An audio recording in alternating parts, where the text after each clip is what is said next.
آپ کے خیال میں مطلب don't you think it's like too early to go for elections? اور اگر الیکشنز کی تیاری کے بارے میں آپ جو کہہ رہے ہیں انڈیکیٹ کر رہے ہیں Maulana sahib is preparing for upcoming elections, تو آپ کو کیا الیکشن نظر آتے ہوئے نظر آ رہے ہیں، یا مولانا صاحب کو اکوموڈیٹ کیا جائے گا ڈفرینٹ سیٹس پر وکیٹ کرا کے ری الیکشن کرا کے؟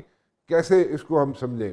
مولانا بھی چاہتے ہیں اور آپ کی جو ہے پی ٹی آئی بھی چاہتی ہے، پھر وہ صرف مسلم لیگ جو گراؤنڈ پہ ہے نہیں، بدقسمتی یہ ہو گئی ہے کہ وہ بہت پیچھے چلے گئے، عوام ان کے ساتھ نہیں ہے، صرف یہ وہ ایک مسلم لیگ کو خوش کرنے کے لیے انتخابات کو لے کے جائیں 10 سال آگے. اچھا، تو یو سی اگر اف نیڈیڈ، سو اس کو اگر میں سم اپ کروں اس طریقے سے کہ آپ یہ کہہ رہے ہیں کہ اگر اف نیڈیڈ اور نئے الیکشنز کرانے پڑیں، جو کہ ڈیمانڈ ہے پی ٹی آئی کی بھی، اور حکومت میں جو لوگ ہیں ان کی تو ڈیمانڈ نہیں ہے، جے یو آئی کی بھی ڈیمانڈ ہے، پی ٹی آئی کی بھی ڈیمانڈ ہے، تو الیکشنز کی طرف سوچا جا سکتا ہے اور اس طرف جا رہے ہیں، اس طرح میں لوں اس چیز کو، یا how should I take it جی کہ اس کی پریپریشن شروع ہو گئی ہے؟ بات یہ ہے اب ہماری پوزیشن بہت زیادہ آگے چلی گئی ہے، اور پھر پاکستان انڈیا کی جنگ بھی آ گئی، دوسرے چیزوں کے اندر ملاقاتیں بھی، وہ سمجھتے ہیں کہ ہم اسٹرانگ پوزیشن میں ہیں، وہ اپنی اسٹرانگ پوزیشن پہ اگر زیادہ اس میں سے وہ کانفیڈنٹ ہو گئے تو ہو سکتا ہے کہ تھوڑا سا آگے چل جائیں، الیکشن کی طرف ہی جائیں گی، میرا اندازہ ہے، میں رانگ، میں غلط بھی سوچ سکتا ہوں. اچھا ٹھیک ہے، اچھا ٹھیک ہے. سو ابھی اگر ایز آف ناؤ اگر ہم بات کریں، یہ تو بہت بڑی بات کر دی آپ نے کہ آپ کا اپنا انالیسز ہے، یہ this is your take on the situation, this is what you are seeing. لیکن ابھی ایز آف ناؤ اگر میں دیکھوں ذرا کے پی کے کی حکومت کی طرف دیکھوں، تو کیا کے پی کے کی حکومت چلتی ہوئی سروائیو کرتی ہوئی نظر آتی ہے آپ کو؟ دیکھیے میں سمجھتا ہوں کہ وہ وہاں پہ وہ سروائیو کر رہی ہے. اب الیکشن ہوگا تو کوئی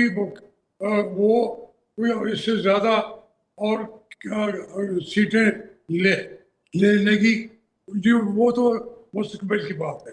ابھی جو ہے جو صورتحال ہے وہ ان کی صفوں میں کے پی کی حد تک وہ اتحاد ہے. پہلے وہ الگ باتیں بھی کرتے ہیں، ایک دوسرے کے خلاف جنگیں بھی لڑتے ہیں، اور کبھی کبھی تو وہ ذاتی اس میں بدل جاتی ہے ان کی، لیکن جب انہیں یہ نظر آتا ہے کہ کچھ بھی ہو، جو ہماری پارٹی کی حکومت تو ہے، اس کی وجہ سے امین گنڈا کو ایک فائدہ پہنچ رہا ہے. اگر اس طریقے سے وہ قائم رہتے ہیں، جو نظر آتا ہے رہیں گے، تو ان کی حکومت کو جلدی ختم نہیں کیا جائے گا. ہاں، جو اس کا میں جو اس پروسپیکٹو میں جو میں کہہ رہا ہوں کہ پورے ملک کے اندر الیکشن، تو اس کے لیے وہ اپنی گورنمنٹ کی قربانی دینی پڑے گی انہیں، اور دے بھی دیں گے، اور پارٹی لیڈر بھی ان کا یہی چاہے گا کہ یہ چھوٹی قربانی ہے، ہمیں قربانی دے دینی چاہیے. بٹ جب تک کوئی چیز میچیور نہیں ہوتی، جب تک کوئی الیکشن کے بارے میں کوئی چیزیں میچیور ہو کے سامنے نہیں آتی ہاشمی صاحب، اس وقت تک اگر دیکھا جائے تو they are going to sustain the K P K government. This is what you are seeing, right?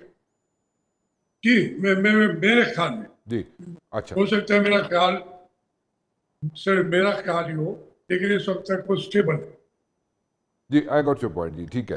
سو ذرا تھوڑی سی ایک چیز اور آپ سے پوچھنا چاہیں گے، سمجھنا چاہیں گے، کیونکہ آپ کی پالیٹکس میں ایکسپیرینس بہت زیادہ ہے، آپ مسلم لیگ نون میں بھی رہے، پی ٹی آئی میں بھی رہے. کون سی جگہ ایسی تھی، جیسے مسلم لیگ نون میں آپ کافی عرصہ آپ رہے، اور بتایا یہ جاتا ہے، ہم نے دیکھا بھی سنا بھی کہ پی ٹی آئی میں آپ کے کچھ اختلافات ہو گئے تھے عمران خان سے. وہ کیا اختلافات تھے، اور وہ سارٹ آؤٹ ہو گئے ہیں، یا آر دے اسٹل دیئر؟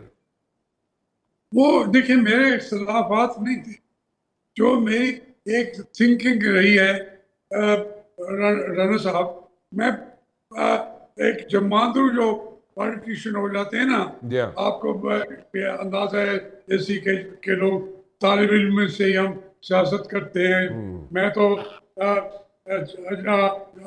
1964 میں 12 سال کا تھا کہ میں جیل میں بیٹھا تھا ایوب خان کے خلاف.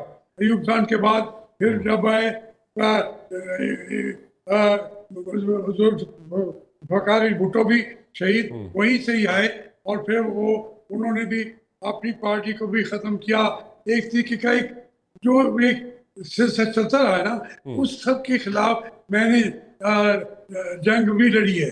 آپ کہہ رہے تھے میں مسلم لیگ میں رہا، میں پی ٹی آئی میں رہا، میں پیپل پارٹی میں کوئی ان کا رکن تو نہیں تھا، لیکن کیا میں بھٹو صاحب کے لیے بھی 3 دفعہ جیل میں گیا.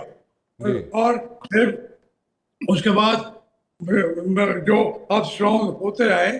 ان کا اختلاف جو تھا، میرا جو میں اختلاف سے رائے تھا، اختلاف نہیں تھا، اختلاف رائے تھا. الیکشن کا وقت آتا ہے، میاں نواز شریف کے مقابلے میں آپ لڑیں گے اور آپ جیت جائیں گے انشاءاللہ.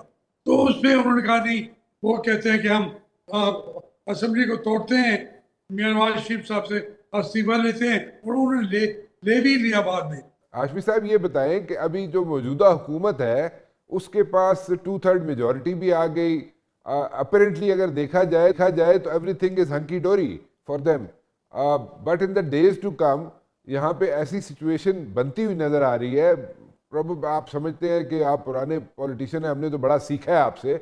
تو ہوتا یہ ہے کہ یہاں پہ جو تھوڑی بہت رفٹ نظر آ رہی ہے، ٹف نظر آ رہی ہے بٹوین مسلم لیگ نون and Peoples Party. What is it all about? ہے کی یہ کہانی کی ہے؟ رانا صاحب، جب یہ اس طرح کی صورتحال جب پیدا ہوتی ہے، میرا یہ جو میرے اپنے سیاست کو جو میں پڑھتا ہوں، دیکھا ہے میں نے، گزری ہے ہمارے اوپر، جب کوئی اس طریقے کی میجارٹی کریٹ کر دی جائے اور 2/3 بھی ہو جائے، تو وہ سب سے خطرناک مرحلہ آ جاتا ہے. اس میں سے پارٹی اینڈ پاور کو خوف زدہ ہو جانا چاہیے. بھٹو صاحب بھی 2/3 میجارٹی کے لیے کوشش میں لگے ہوئے تھے. ایوب خان صاحب بھی جب مطمئن ہو گئے، پارلیمنٹ کی سپورٹ ساتھ تھی. اسی طریقے سے اور وہ بہت سارے. باخبر رہیے ہر جگہ ہر وقت بر وقت. ابھی سنو نیوز کا یوٹیوب چینل سبسکرائب کریں اور بیل آئیکن پر کلک کریں اور جانیے ملکی اور غیر ملکی حالات و واقعات یقین کے ساتھ.